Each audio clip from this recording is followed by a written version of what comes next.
Hello Virgo, Sun, Moon, Rising, and Venus signs. Kamusta po kayo? Sana po ay nasa mabuti kayong kalagayan. Welcome back po sa Star Tarot. Kung bago kayo dito, welcome din po kayo. And please subscribe, like, share my videos. And please leave me a comment po kung nakaresonate kayo. Maraming salamat. Paunang mensahe po ninyo for today would be for general life, no, na message. And we have 8 of Cups.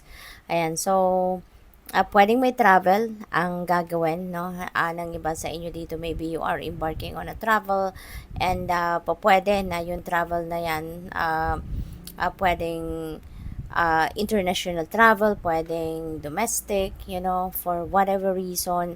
So, definitely may travel. And, pwede rin na ang iba sa inyo dito is going to leave something or someone, no, behind you. Pwedeng ano yan, pwedeng trabaho ang iiwanan ninyo, pwedeng career, pwedeng relationship, this is anything na hindi na kayo komportable.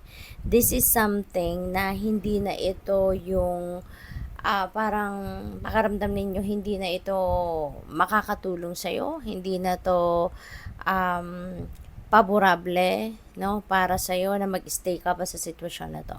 Kasi meron na kayong hinahanap na iba, meron na kayong hinahanap na ibang sitwasyon na sa pakiramdam ninyo doon kayo magiging masaya kasi magiging malaya kayong gawin ang gusto ninyo. Maaaring kung saan man kayo patungo or saan man ninyo iniisip na pumunta, pwedeng doon ninyo ma-express yung passion ninyo, doon ninyo magagawa whatever it is that you are thinking na kaya pa ninyong gawin or pwede pa ninyong may offer sa iba, makakatulong pa kayo sa iba, magiging productive pa kayo, yung mga ganun ba. Kasi where you are now siguro, no, let's say for example sa trabaho ito, siguro hindi na kayo masaya dito. Maaaring parang routine na lang ginagawa ninyo, wala nang challenge, wala nang bagong nangyayari. Yung parang na-stagnate na kayo. Yung bang walang naiibang kaganapan, yun at yun na lang. Yung parang ganun. And maybe you are looking for something na may excitement pa rin, no? May challenge pa rin para sa inyo. Yung ganun ba? So, along those lines, no, yung siguro maaring nararamdaman ng iba sa inyo, no? Kaya gusto ninyong iwanan na lang ang sitwasyon na to and look for something else. So, pagdating sa inyong money, career, and finances, we have 7 of Pentacles. Ayan. So, dito sa 7 of Pentacles, meron kayong siguro mga bagong vision sa ngayon. Maaring meron kayong bagong gustong gawin, no? Maybe that is related to 8 of Cups, no? Meron kayong gustong bagong trabaho, trabaho na siguro doon ninyo magagamit, no? Yung passion ninyo, doon ninyo magagamit yung mga hidden talents ninyo or gifts ninyo. So probably merong merong bagong opportunity din. Kaya siguro kayo nagkaka-interest, 'di ba? Na kunin 'yon or tignan 'yon, no? So pwedeng ganun ang sitwasyon dito for some of you. Pwede rin ang iba sa inyo siguro. Baka you are making plans now for the future. Kasi siguro possible na naghihintay na lang kayo ng bunga ng inyong pagsisikap, naghihintay na lang kayo na resulta ng mga ginawa na ninyo, no? Yung siguro meron na kayong sinimulan, no, na endeavor, or meron na kayong mga sinimulan na ventures, recently, at maaari, no, na naghihintay na lang kayo ng resulta nito or makita ninyo yung bunga ng pagsisikap ninyo rito, ng pagtatrabaho ninyo. And with that, so siguro nagpaplano na kayo na pagdating ng resulta or ng outcome, no, ng ginawa ninyo, what are the things that you are going to do next, no? So maybe nandoon na kayo sa point na nagre-ready na kayo for the next thing, no, na pagkakaabalahan ninyo or the next thing na gusto ninyong gawin, no, pagkatapos na makita ninyo or makuha ninyo yung fruit of your labor. So, what else for relationships? We have 10 of Wands. Siguro nahihirapan ang iba sa inyo dito pagdating sa inyong relasyon. Pwede na ang iba sa inyo rito merong mga pag-aaway, merong hindi pagkakaintindihan, pwedeng merong kayong rough patch, no, na pinagdadaanan ng inyong person. Siguro hindi kayo you're not on the same page, no? Sa ngayon, kaya siguro ganyan ang nararamdaman ninyo, na parang nabibigatan kayo, nahihirapan kayo. Possibly, then, no, baka yung person ninyo talagang baka nagpapasaway, or baka hindi ninyo nakukuha kung ano man yung gusto ninyo, no, sa person ninyo. Baka hindi siya cooperative, no, sa kung ano man ang mga balak mo or mga gusto mong mangyari, no, sa relationship ninyo. Baka hindi kayo nagkakatulungan, no, kaya yun, parang nahihirapan kayo. Possibly, no, na baka pwedeng related dito kay 8 of Cups. Baka yung departure na to could be in your relationship, no, so depende sa inyong sitwasyon.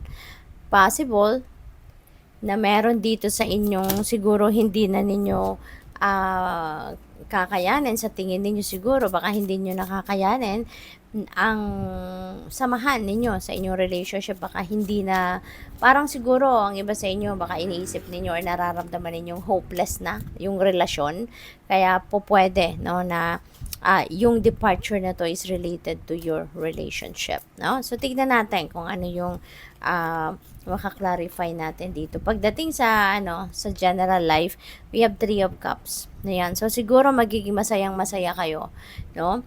The moment siguro na umalis kayo sa sitwasyon na to, magiging masayang-masaya kayo. You're going to celebrate that. Maaaring kung ano man, no, ang sitwasyon ninyo rito na iiwanan, baka parang magkakaroon kayo ng big relief. Maaaring mararamdaman ninyo na thanks God, no, ginawa ko to, na nangyari na to, na nakaalis na ako doon sa kung ano mang sitwasyon ang iiwanan ninyo rito, no, kasi pwede na talagang mahirap, no, yung pinagdaanan ninyo rito ngayon, na iniwan mo na or iiwanan mo na, 'di ba? Parang you are ready to celebrate na, no, dahil kumbaga nakaalis ka na doon sa isang difficult na sitwasyon. So dito naman sa 7 of Pentacles, tignan natin, we have Knight of Pentacles. Ayan. So, there are offers talaga, no? May mga offers na paparating sa inyo rito. Merong dadating na posibleng panibagong pagkakataon, no? Even if hindi pa ninyo nakukuha or hindi pa ninyo nakikita yung fruit of your labor, hindi pa ninyo nakikita yung outcome ng sinimulan ninyong trabaho or career or business or kung ano mang endeavor, meron na kayong natatanggap ngayon na offer. Maybe pwedeng ito yung igagrab ninyong opportunity, no, para magsimula kayong muli, no, pagkatapos na makuha ninyo ang resulta, makita ninyo yung outcome ng mga trabaho ninyo. So siguro handa na kayo magsimula ng panibagong chapter, no, sa trabaho, career or negosyo man ito, or kahit ano pa man, no, na pwede ninyong pagkakitaan, no, dahil dito, no. Baka ito kasi pag-aaralan mo pa to, 'di ba? You're going to to observe. Maaari na mag-feasibility study ka ba dyan, maaaring pag-iisipan mo pa, ipag-research mo pa, pagpaplanuhan mo pa, no? Kaya you need time pa rin. So tama lang na habang naghihintay ka, pinag-aaralan mo na tong bagong opportunity na ito na pwede mong pasukin, no? So tingnan natin ng clarifier ng 10 of Wands. We have Ace of Wands, no? So magsisimula ka dito, merong magsisimula ng passion. So, pwede na ang iba sa inyo dito, hindi kayo give up, no? Hindi ninyo i-give up ang relationship. Maaaring ang iba sa inyo is going to try harder siguro na pag-usapan ninyo ng inyong person kung ano man ang problema. Kung mayroon man kayong mga hindi napagkakasunduan, maybe you are going to end up fixing it at magsisimula kayo ng panibagong yugto sa inyong relationship na siguro magkakaintindihan na rin kayo. Maaaring eventually mapag-usapan ninyo kung ano man ang hindi ninyo napagkakasunduan at yun, baka mag-compromise, no? Maaaring magkaroon ng compromise dito and you're going to give your relationship another shot, no? So, tignan natin kung ano ang inyong final message, Virgo. And before I go on, I would like to say thank you sa lahat ng nag-subscribe na sa aking channel. Thank you for your support. Sa mga hindi nag-skip ng ads, doon sa mga nagpapadala ng donasyon, through super thanks, maraming salamat. At bukas na rin, yung channel membership natin kung interesado po kayo.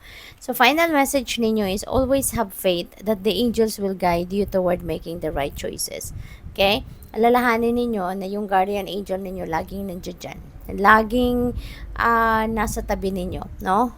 Kung kailangan ninyo ng gabay, kailangan ninyo ng kausap, kailangan ninyo ng mahihingahan, nandiyan lang sila. They're just a prayer away. Okay? And they are always guiding you. They are always there for you and with you para tulungan ka, para laging i-illuminate yung path na dapat mong mapuntahan. So, good luck. Thank you for watching. Love and light. Namaste.